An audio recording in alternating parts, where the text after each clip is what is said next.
Kementerian Kesihatan mengeluarkan 43,455 notis kesalahan berkaitan kawalan produk merokok sejak Akta Kawalan Produk Merokok Demi Kesihatan Awam 2024 Akta 852 berkuat kuasa 1 Oktober 2024 hingga 20 April lalu.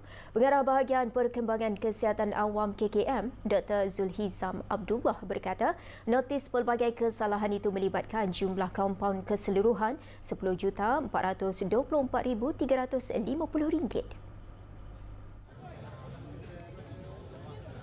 Antara hasil penguatkuasaan yang dijalankan, 46 kertas siasatan dibuka di bawah Seksyen 15-1 iaitu berkaitan pembukusan produk merokok yang menyerupai permainan atau makanan.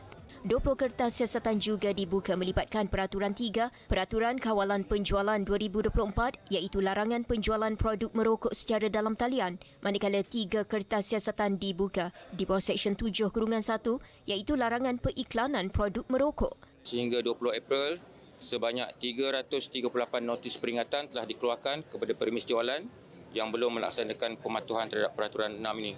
Jadi kita nak fokuskan kepada larangan pameran produk ataupun display.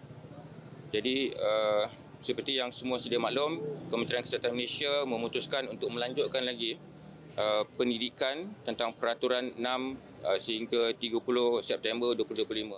Langkah ini selaras dengan usaha kerajaan membendung tabiat merokok dalam kalangan masyarakat serta memastikan pematuhan terhadap Akta Kawalan Produk Merokok untuk Kesihatan Awam 2024.